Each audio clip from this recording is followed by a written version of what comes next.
So the election itself is December 9th, and early voting is going on between now and December 6th. It's currently only at the Fairfax County Government Center on Monday through Friday, 8 to 4:30. And that's something that I think needs to change, because if you're only representing yourself, how can you represent your constituents? Yeah, well said. My top 5 priorities that are listed on my website, they were actually the result of talking to dozens of community leaders and listening to hours of public testimony, albeit in double speed. And the themes that I heard were what became my platform. Ken, welcome to the World XP Podcast. How are you today? I'm doing great. Thanks so much for inviting me, Eric. Yeah. Really appreciate being here. Absolutely, absolutely. So today we've got a little bit of a different kind of spin on things. We've got our friend Ash. Do you want to do the plug for your show and all those things? It's a World XP and Eyes Open podcast collab for those who watched, all 5 of you on mine. Eric was the last guest, and we're here to tag team this conversation. Very nice. So do you want to do an intro for the people, who you are, what you do, what you're running for, and kind of level set the table on what we'll be talking about today? Yeah, of course. So my name's Ken Balbuena. I'm running for Braddock District Supervisor in a special election that's going to be on December 9th. I'm a community leader first and foremost. I've been PTA president, Civic Association president. I've been on the pool board, still on the pool board, so I know that you and I are in the same neighborhood. So when you join the pool this summer, I'm going to be the guy that you're going to need to talk to. But I've also been appointed to different boards on Fairfax County by both Republicans and Democrats. One that I'm most proud of is I chaired the FCPS Adult and Community Education Advisory Committee for 3 out of the 4 years that I was on that board. So that focuses a lot on just community education, as well as just adult high school, trying to get them finishing up their high school degree or high school diploma rather, or getting also a GED. So that was a very rewarding experience. Very nice, very nice. So as all of you listening know, we've got a tradition on the show where every guest leaves a question for the next guest without getting to know anything about them or who they are or what they do. The question for you is, what gives you the most joy in life? So it's funny, my wife and I are very extroverted and introverted. So I'm extroverted, she's very introverted. Good, I'm glad you're the extroverted one, considering what you're running for.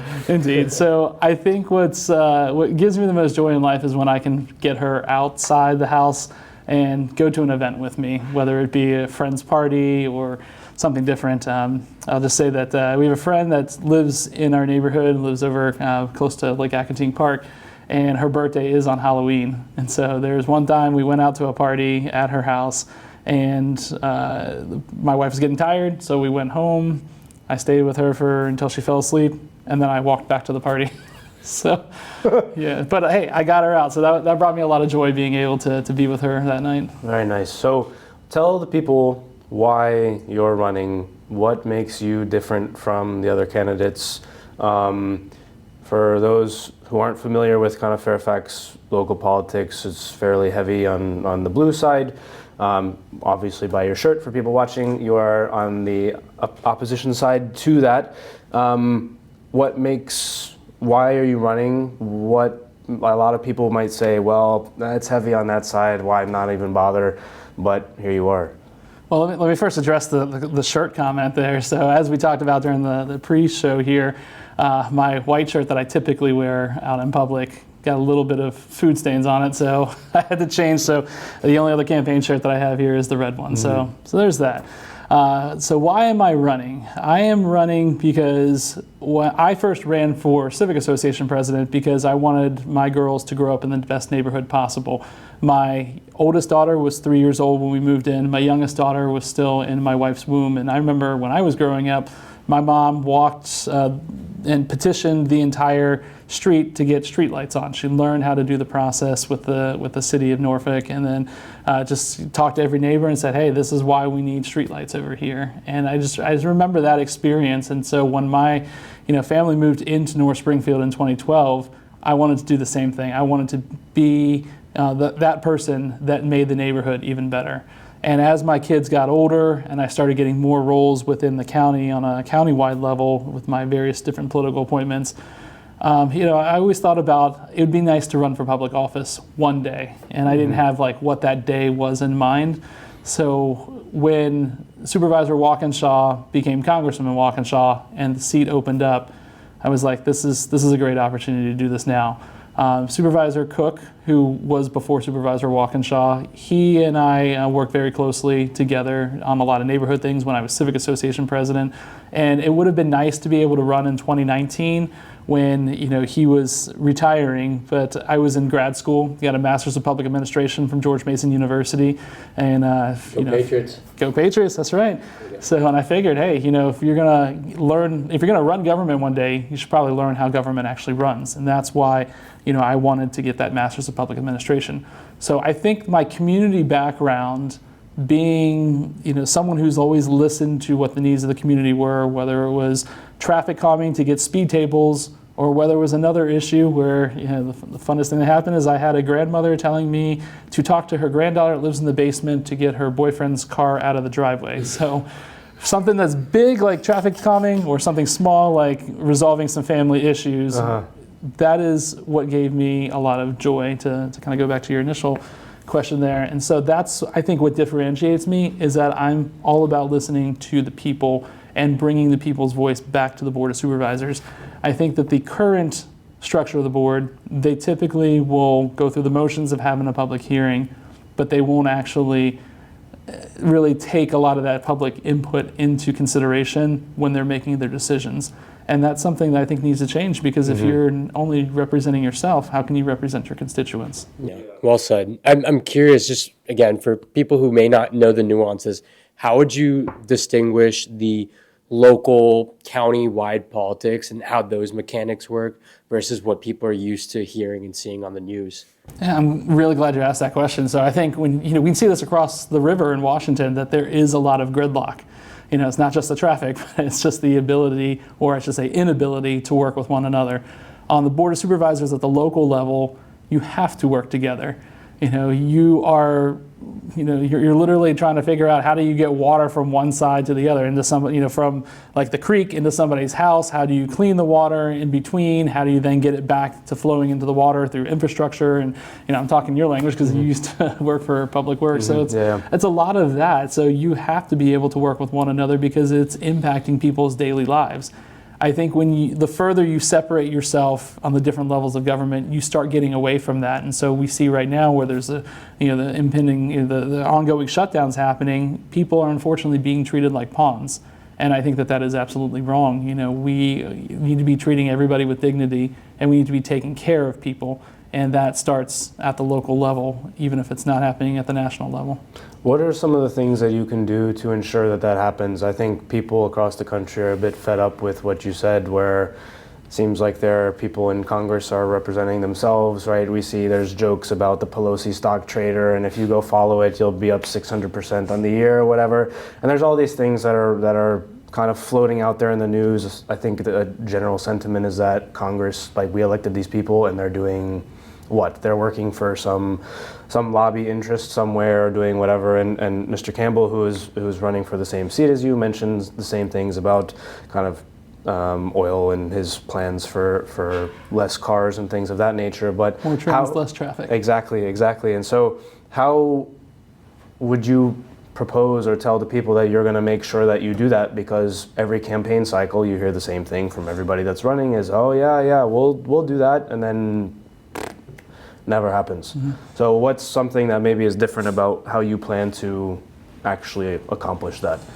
Sure. So, I have a proven history of doing that. So when I was Civic Association president, our term ended for lack of a better term, our term ended in May of each year. And so each May in that newsletter, I would always recap what I had accomplished, what the Civic Association under my leadership had accomplished for that entire year. And in 2018, my last year as Civic Association president, I did a 4-year recap of what we had accomplished together under my leadership during those 4 years. And some of the things that I had touched on are the same exact things that I'm talking about now.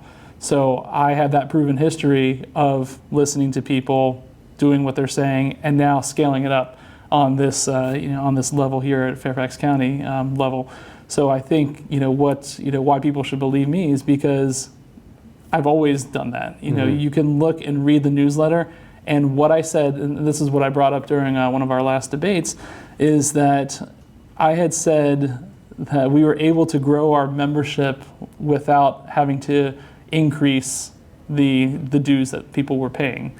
And what I'm saying now, my top priority is we're going to increase the residential tax base without overburdening the current taxpayer. So I'm saying the same things, scaling it up. I have not changed as a person. I will not change, and I will continue to listen to people. My top 5 priorities that are listed on my website, they were actually the result of talking to dozens of community leaders and listening to hours of public testimony, albeit in double speed, which maybe the podcast listeners will listen to this in double or triple speed. But no, but I listened to hours of public testimony. I talked to dozens of community leaders, and the themes that I heard were what became my platform. So when I'm knocking on doors and I'm talking to the voters and I'm showing them my campaign literature and I'm going through the 5 points, there's usually 1 or 2 where they're like nodding their heads and they're like, yeah, because they can relate to it. And when they start talking and they start, saying, well, what I really wish would happen is this. I'm like, oh, that's a great point. That actually leads into my 3rd priority here, which is, and then I'll go into that. So I was very intentional about my 5 points, that they are very interrelated. And so when you see something happening on one level, it's interacting and references something else. So I think that's why people should believe me, because I've talked to the people. I've developed a platform that is very constituent-centric, and it's not just, this is what Ken Balbuena wants to do. The first one is a little bit something that's important to me, but it also does reference a lot what I've heard. So sorry, real quick. Oh yeah, go for it. Before, because I know we're going to go on the residential stuff, which is your area of expertise, but before we get to that, can you give a couple examples from the Civic Association of, right, you mentioned you've done things that people wanted, like what are they? So the biggest thing is traffic calming measures. Now you live in the neighborhood. You've gone on Leesville. Have you seen that there are speed tables there or speed bumps? Yeah. Yeah. No, I don't know. No. I don't go that way in often. Gotcha. No, he had the eye. He read. He was like, "Nah, this guy's lying to me." No idea. I don't go in that way. Yeah, it's all good. It seems like a place that there should be one, though, from if I recall. It should be, and the reason that there are not some there is because the residents voted against that. But we did go through the process of it. In fact. When we had that was, I didn't really want speed tables or speed bumps. Everybody calls them speed bumps, but they're actually speed tables. I didn't want speed tables in my neighborhood, but there were a lot of residents who did want it. And so as Civic Association president, it was incumbent upon me to at least consider going through the process of making sure that happened. And it was a very long process. The process was, the Civic Association first had to vote on whether or not we wanted to explore having traffic tables on there. And then once they voted yes, we worked with the county, and the county would then say, do some traffic studies and say, these are the streets that qualify for it, and these are what we recommend. We recommend speed tables here, or we recommend roundabouts, or whatever the case might be. And then the Civic Association would be the one who would say, okay, we see what the county has presented, now we want to move forward with this. And the ballot phase, which is the next phase, would be that only the people who are on that street right adjacent to where those devices were, these speed tables in this case, they were the ones that would be polled. So out of the entire 7,200 residents that live in North Springfield, it would come down to about maybe 64 people that would decide whether there were speed tables on that particular street. And for me, that wasn't sufficient. That was only giving 64 people the voice for 7,200 residents. And so for me, what I did was we added a step to the process that the county actually didn't really like. They were like, no, you don't need to do this. And I'm like, yes, I really do. I held a public hearing, a public meeting for all the members of the community to decide whether we move to that ballot phase or not. And so the residents that came to the meeting, and we filled the elementary school cafeteria, which is no small feat. We filled that, and they did vote in a slight majority to move forward to the ballot phase. And once you got to the ballot phase, out of the 64 people, you needed a 50% response rate and then a 60% approval rate of that 50%. We were 4 votes shy of having that 50% response rate, but the people were in favor that did respond. They were in favor of moving forward. But since we did not hit that threshold, we didn't move forward with it. And so, but nonetheless, people were very appreciative that we added that extra step and we didn't just force this through people's throats. And another community that is very close to ours, and I won't say which community it was, they did the opposite. They didn't have that extra step. They held everything kind of in secret. They moved forward. They put the speed tables in there, and then after they were installing them, that's when all the residents found out that that was happening. And people got a hold of the blog that we had put together, and they were like, hey, why didn't we do what North Springfield did? North Springfield did, community input. They did exactly what you should be doing. And we were looked at as a model for what to do. So that's an example of what I've done in the neighborhood and how we listen to people. And we went through the entire process. We added a step in the process to give everybody a little bit more of a voice. And ultimately, while that measure was defeated, it was still very much appreciated that people's voices were heard and that the Civic Association under my leadership tried to do something proactively about it.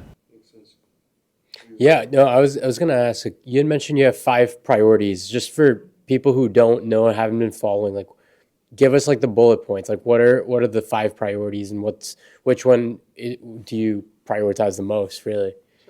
So the top priority that I have is addressing the commercial vacancy rate to reduce the overburden on residential taxpayers. In short, the commercial properties vacancy rate is going up. It's currently at 18.1%. The value of the land is going down. So when the county is losing revenue from those empty commercial spaces, they pass it off to the residential taxpayers. And that's why you're seeing your assessments are increasing. In some cases, your tax rate's increasing, and it's becoming unaffordable to live in Fairfax County. So that's the top priority that I have, making Fairfax County a place where you can live, work, play, and stay. Yeah, it's a massive county and a lot of neighborhoods that are encompassed within it. So that would be an important one I'd like to dig deep on, but yes.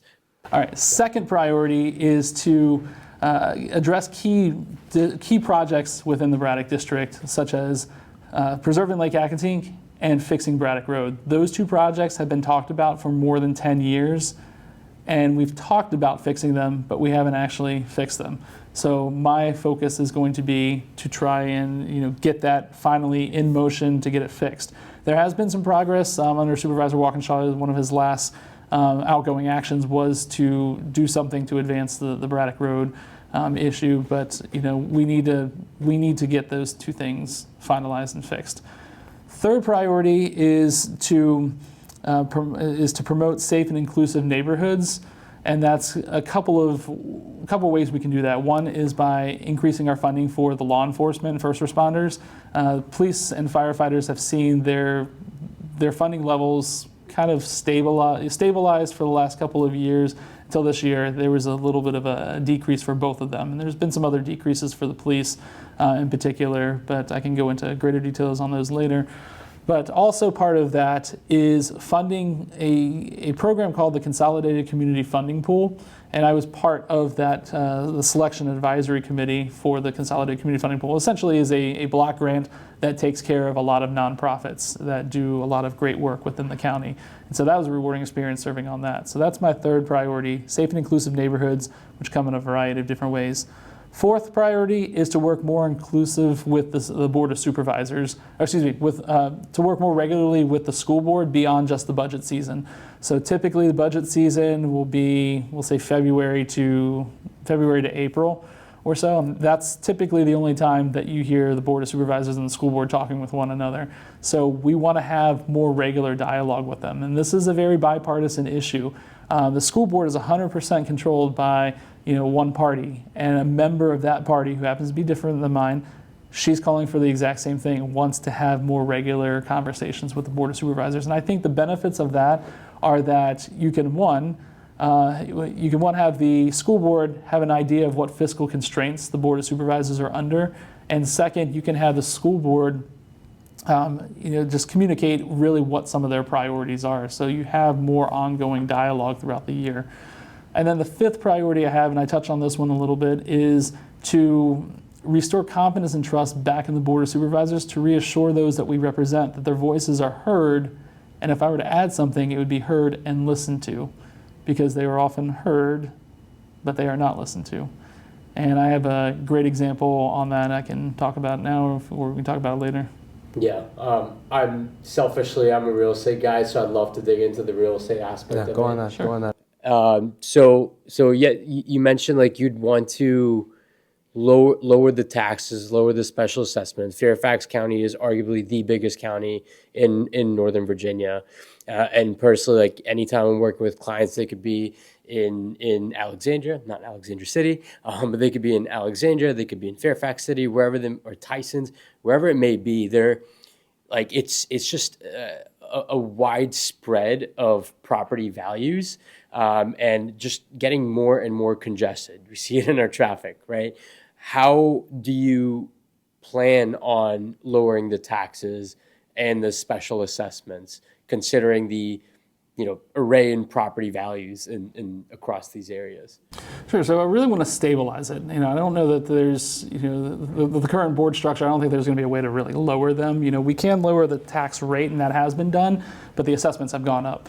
So I would like to stabilize it so that you're seeing a net plateau more so than like a steep decrease or a steep increase, but it's more plateaued. And the top priority I have for mine is talking about reducing the commercial vacancy rate. So looking at places like Mosaic as a prime example, you've seen Mosaic. I don't know how long you all remember what Mosaic used to look like, but they used to have the multiplex theater there, and it was just like a flat theater with no surround sound, and it was just a lot of surface parking and just a lot of vacant areas. And so they decided to really just redevelop that whole area, and they put a lot of mixed-use properties in, and that is something that I think we could really focus on, is putting mixed-use properties together. When you do that, the benefits of it are you have a lot of additional home housing stock that you can, just have more people move into. You can take a portion of those and turn it into affordable housing, which the Board of Supervisors has a goal of 10,000 affordable units by the year 2034. So you can help to contribute to that. But also you can have just, smaller commercial spaces within those particular units that can be perfect for small business owners that are trying to grow their business without having to have a big storefront. You can have a lot of restaurants that move in, and since we have the meals tax that the Board of Supervisors authorized, we can leverage the revenue that we're getting from that and just be able to grow and diversify our revenue sources without having to just always go back to the current taxpayers and just, we're going to increase your taxes. We're going to increase your taxes. The most recent budget saw an average increase of $500. It was a 6.5% increase, about $500 on the average home. And that was $500 on top of the $500 before that, which is before the $600 before that. So it's just continuing to grow. And I met a person on the when I was door knocking, and it's funny, you always hear politicians talking about these stories, and I always thought that they're making these things up until I actually did meet someone named Kathy. And Kathy... It's always somebody named Kathy. This is not a Karen. That is true. So, but Kathy, she's a federal worker, and her husband died 10 years ago, and she mentioned that she was paying $2,000 in taxes 10 years ago.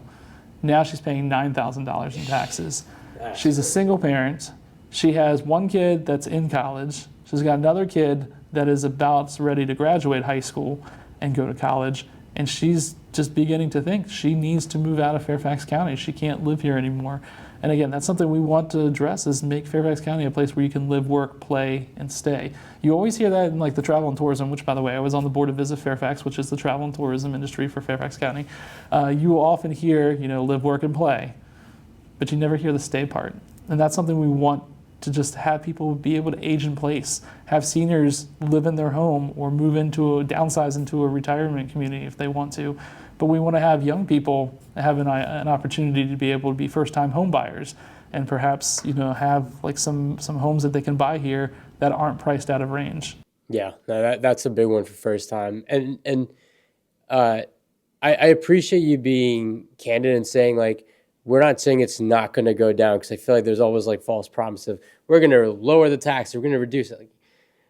Like, what does that really mean? But I appreciate you saying it's more of like plateauing, because practically what you're saying is you have to take the vacant commercial lots, make it mixed use. Mixed use, for those who don't know, it's part residential, it's part business, right? Usually you'll see those homes stacked on top of those businesses. Now, I am curious more on like the how, right, to whatever level you're comfortable sharing. But let's say I identify a property in Mosaic District or like this vacant lot. What is that process to actually get it approved? Because what you're saying is great, like makes sense, but is it just government says they'll do it, now it's going to take 10 years to actually do it? Like, what is the actual process to get something approved, to have something developed, and then immediately convert it into a mixed use? Yeah, let me go back to the first part you said, when you find a property. And that is part of the problem, is that the county is relying on real estate, folks to come to the county and say, hey, I found this property, let's redevelop it now. What my proposal is, let's log all of the commercial properties that are available, go to the developers and say, hey, here's a menu for you to pick which properties you want, and these are prime for redeveloping. And so I think that's part of the problem, is why we're losing some revenue, or losing the potential of revenues, because we are waiting for people to come to us rather than proactively going out. Yeah. So I think with that approach, we can start seeing a lot of the commercial properties being looked at a little bit more cohesively, rather than just, on an off chance and ad hoc basis. Once we get, the permitting process going with Fairfax County, what they're really looking at doing now is reducing some of the red tape that you often find, and reducing permitting, so you can have a master plan redevelopment at the same time as this other permitting process is going on. And that's usually, it's being tied with affordable housing, so they want to see a certain number, or a certain percentage of these redeveloped properties have affordable housing. I don't know the exact number, but that is more likely to get your permits a little bit accelerated a little bit faster under the current county process. I know like some residential permits, like if you're, you went through the whole zoning process, like it could take months to get a permit depending on what it is. How long for a commercial does it take for a commercial, or something like this that you're trying to propose? So you and I were talking earlier, we were both in government consulting, so I'm going to give you the consulting speak. Yeah. It depends. Yeah. Favorite answer. Yes. So Eric's just like, I don't understand I know that. exactly. I know. No, but it really depends. It depends on the size of the property. It depends on like what all is going to be redeveloped. If you're looking at something like taking, we'll just say like one section of Mosaic that's already been developed, that's different than what we were doing with like the Northern Virginia Training Center, which is in the Braddock District, where it was converted into what was it, 1,200 or so units for Woodley Chase Senior Retirement Community, where they were completely redeveloping like the entire land. So I think that's going to be a little bit of a different, conversation. So it really depends on the factors of, kind of what's being redeveloped, the extent to what is being redeveloped, what kind of natural bodies of water and ecosystems are there, because then you're going to have just some other environmental studies that are going to have to be done. So it's really going to depend on a lot of factors. So I can't give you like a catch-all answer for all that. Yeah, for sure. I'm just curious if it's like, because my mind goes to like, or like even just to get the process approved, could it take a couple months, few months, a year plus, so, but yeah, I know, I understand, like it just depends on the project, but yeah, I was wondering if there's like a rough timeline for that. But. Yeah, I think they're trying to reduce it, but I don't think that there is like a rough timeline I can give you. No, that's fair. You mentioned revenue sources a lot, and one of the things, like you mentioned the meal tax as well.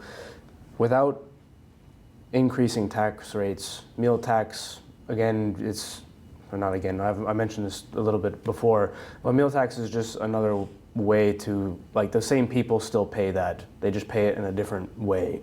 And so when people running and they say, well, we need to increase revenue, in my head, that's just, we're going to figure out a different way to have the residents pay, so it still comes out of pocket. Is there any talk, or is there anything in your idea to go through what government is actually spending on and say, hey, we don't actually need X, Y, and Z, and maybe instead of everything just always going up, we can cut a few things here and there that maybe we were talking beforehand about some stories, and I don't want to get anyone in trouble, but that is one way where I'm like, well, that's an easy fix right there. Is there anything that is on that side of things? Because you, Mr. Campbell, everyone else running in local is always, I've got these projects that I want to do, and this is how I plan to raise the revenue for it. But Fairfax County, you guys can't take on more debt the way that the federal government does, and the budget has to be kind of, well, I'll say that loosely, you can take bonds out and things like that. But has there been any sort of that approach to it? Yeah, I talked about that on the campaign trail as well when I'm talking about my fourth priority, which is working more collaboratively. I see scrolling there. Working more collaboratively with the school board to, increase fiscal. So working more collaboratively with the school board to increase fiscal responsibility. Part of that is the school board has never had an independent auditor look at them. They have an audit committee that is made up of school board members looking at their own budget. So that seems like they would never not fail an audit. Anyways, sorry, keep going. No, that's fine. They need to have an independent auditor look at them to identify areas of efficiencies. In the same token, the Board of Supervisors has not had an intense scrutiny of the 390 line items within their budget. They call them lines of businesses. You probably heard that when you were a county employee. They've not had a 390 lines of business scrutiny since 2016. So it is long overdue. So growing revenue is one thing. Looking where you can work and operate a little bit more efficiently is another. It's another manner that you mentioned, and that's something that I've called for is independent auditor looking at the school board, and then the intense review of that. And for some reason, there's always been pushback, that they don't want to do the audit. The audit committee is sufficient, and the board of supervisors has asked the school board to do that for probably about a decade now, and Sharon Bulova, when she was chair of the board of supervisors, she led that last review of looking at the budget on the Board of Supervisor side. So I think those two things definitely need to get done. Okay. And the reason I bring up the revenue piece especially is because just recently, well, one example is going to be at the Commonwealth level, so it's obviously not under your kind of purview, but within 1 week this summer, I got a bill because my car gets enough gas mileage that I have to pay the highway efficiency tax that the Commonwealth came up with, and I was like, I thought we were trying to save the planet here, guys. What, just because I pay less gas, which means the state gets more or less revenue from the gas tax, then they're just recouping it in a different way. And so I called Delegate Tran's office, and I said to the guy that I was talking to, I was like, this makes me want to get a giant pickup truck, honestly. Just I'm not going to, but then the other one, in the same week, I got a security system for my home, and I got a letter in the mail from the county said I have to register the security system and I have to pay the county to have it registered. And if I don't, and something happens and the cops come, I get a $3,000 fine. And I was like, why? Isn't that? It's things like that where it's like, oh, we've created another stream of revenue. It's like, well, I still pay the $50 to register the thing. It just, instead of my taxes, it comes in a different way. And both of those things in the same week very much irked me. But anyways, so in terms of just beyond the school board itself, there's no support really for hey, let's go line by line and see what we actually need and what we don't need. And that would be a Supervisor McKay or Chairman McKay question. Chairman McKay, do you want to do that? I would support it. Anyways, sorry. No worries. Maybe you have to bring him on the podcast. Maybe I'll ask him. So okay.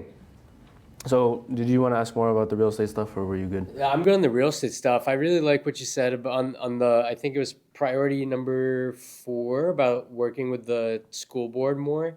Yeah, he's right. He's right. See, he doesn't need it, Eric. No, what I really like, because I care about real estate and lack of taxes and education, because it's a future generation, right? How do you plan on working with the school board?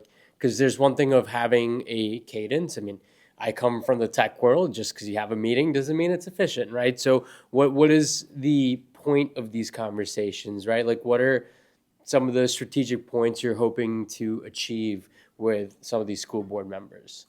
So I think you have to start at some starting point. So what is a priority for the school board right now? Because they tend to operate very much in silos. And even though their meetings are publicized for the most part.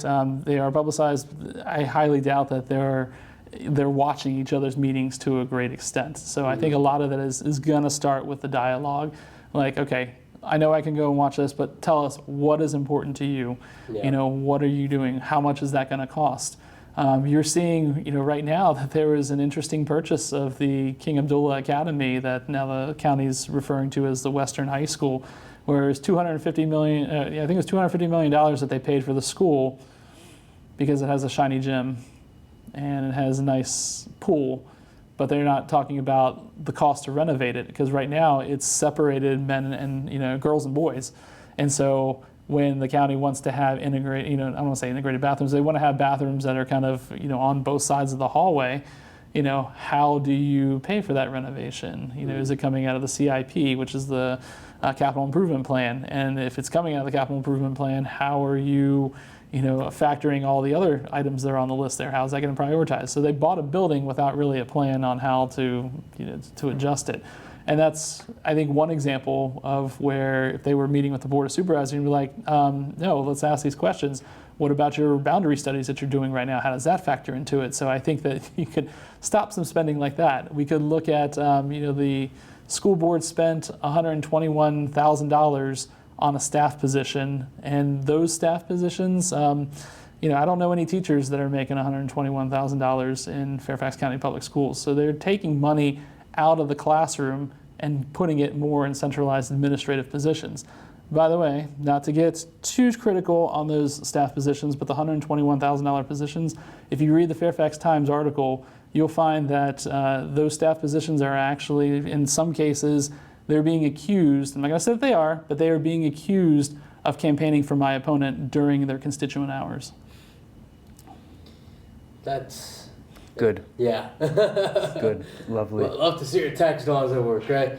You mentioned the capital improvement plan, plan. CIP. Yeah. Mr. Campbell talked about the Fairfax County budget, so I didn't ask right at the beginning, but if you want to go through that again, just for people listening who maybe didn't catch the other episode, just how the budget works, and because we've been talking about line items and all these other things, if you want to describe it real quick for the people.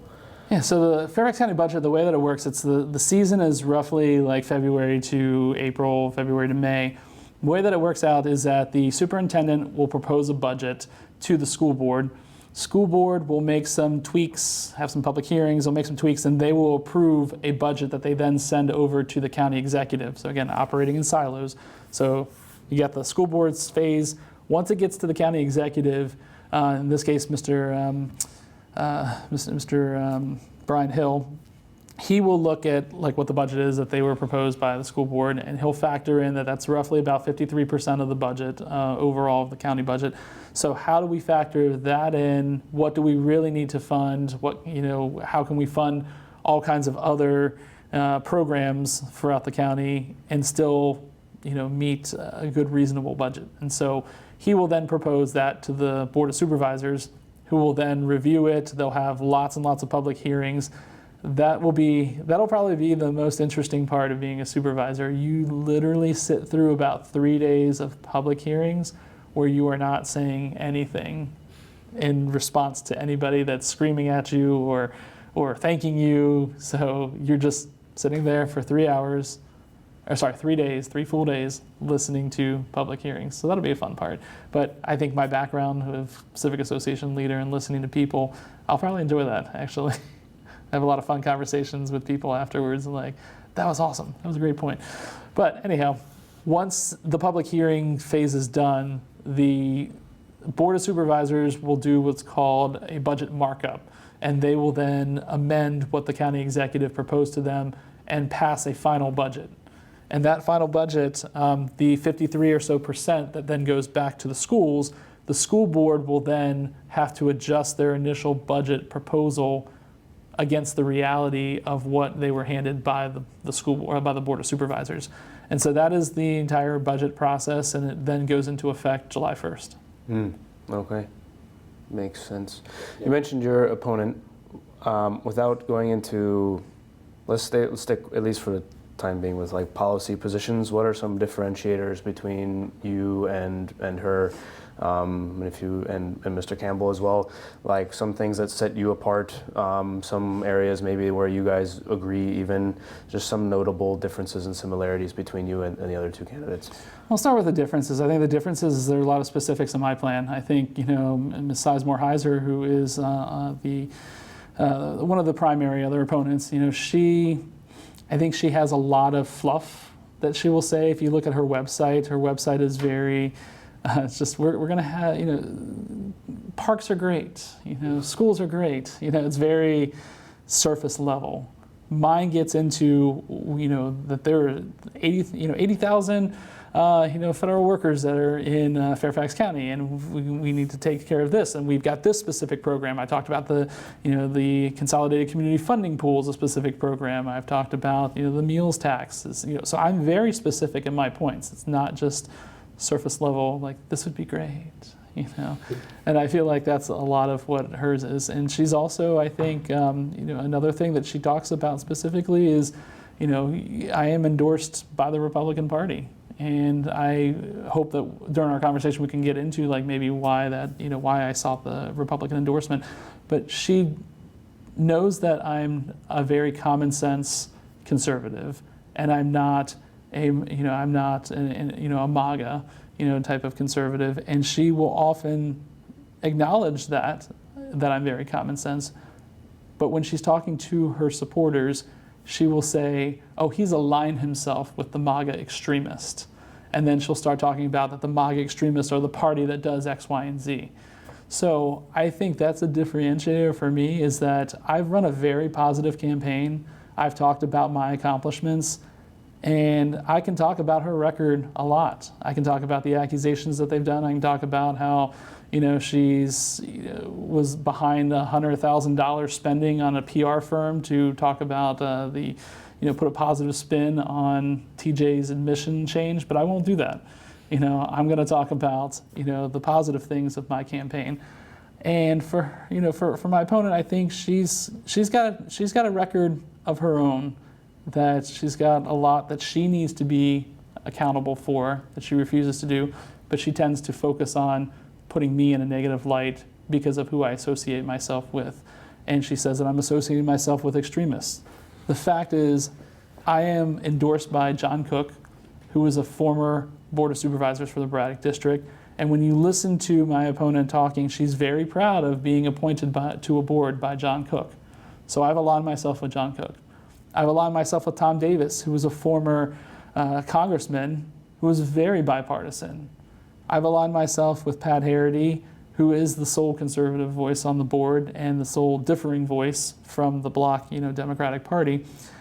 And I've aligned myself with community leaders. When you look at all the websites of all the three candidates, I'm the only one that's going to have a former superintendent of Catholic schools that's endorsed me, a former chief of police for Northern Virginia Community College who's endorsed me, dozens of community leaders. I got about at least 15 community leaders that have said that they support me. What you see on her website is a lot of political endorsements. She's very proud. She even said in her announcement video, more than anything, I'm a proud Democrat. Rather than saying, more than anything, I'm honored to serve the entire Braddock District as a school board member. Yeah. She's talking about the extremists, and she's talking about, that we can't, basically she has to stop, the seat from going to a Republican. Well, she's not recognizing that there are 13,000 people that just voted in the, for Winsome Sears. And is she only representing the majority of people, or is she representing all people? And she refuses to really just embrace that she's representing all people. That's a differentiator for me. I am very happy to talk to anybody in the community. I mentioned this, the only time you will see Republican on my website is a link that I have to a newspaper article where the title says that I'm Republican. There's nothing else on my website that says Republican. So that's a good segue into why did you mentioned like you chose to seek out the Republican side. Like what's the story behind that? Well, I've always grown up with, very conservative values. I'm Catholic, cradle to grave Catholic, And to me, my faith actually drives my political beliefs. And, that's why I'm very moderate, because Catholicism at its truest core is not Republican or Democrat. There are many things that, are very Republican aligned. There are many things that are very Democrat aligned. And so for me, I support the immigrant community, which tends to be a little bit more of a Democratic topic, but it's also a very Catholic topic.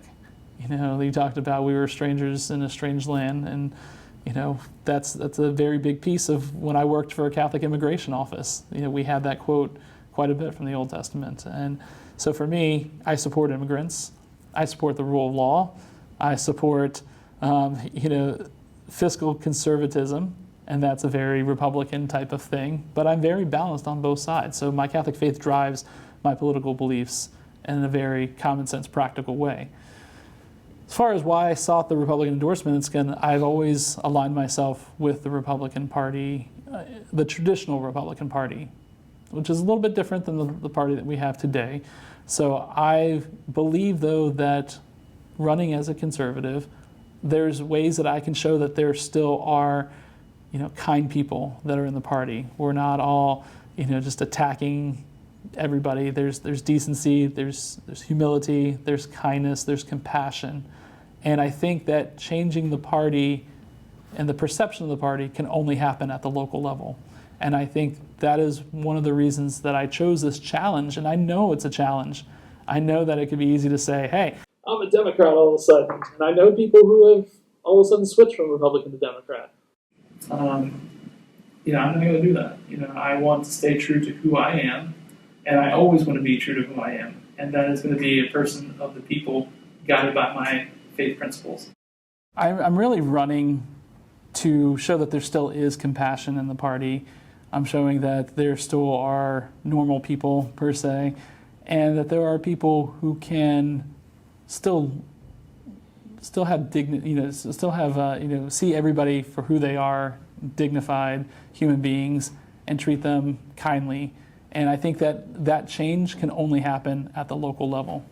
No, I respect that, especially because I'll be honest, having lived in the DMV area for over 20 years, it's gone to the point where I'm kind of desensitized to the politics. It's always this party versus that party, and it becomes a talking the other party down. It's like, hey, what about us people actually living here that you're supposed to be doing something for, right? So I think people need to understand and see more of the compassion, and something you had mentioned earlier, compared to your opponent, you have specifics. I don't know, whenever there's some election going on, whether at the state level, local level, or even at the national level, you don't hear a ton about the specifics until you get to the debates. But even the recent, like at least the presidential debates, it's just putting each other down. It's a whole lot of rah-rah at the actual gatherings and rallies. But again, no one's focusing on let's have a practical solution. I don't care which party you're in. These are the actual pain points. This is what we need to solve for. I need this, and that person. And now let's put together a plan.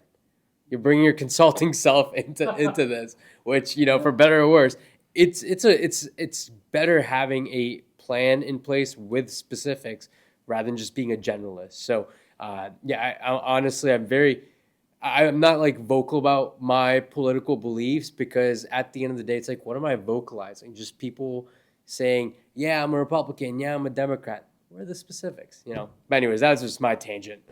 No, I appreciate it. And so, hey, my campaign slogan is people before politics. Mm-hmm. So, and I focus on that. I put people before any kind of political labels. Yeah. I asked Mr. Campbell this as well, so I'll ask it to you. And I'm sure we'll have a couple more tangential questions to go through. But what is one thing that you admire about both of the people that you are running against? So one thing I admire about Kerry Campbell is his tenacity and his persistence. He has run for this office multiple times, and I have said in public settings, and I've told him this is the best race that he has run.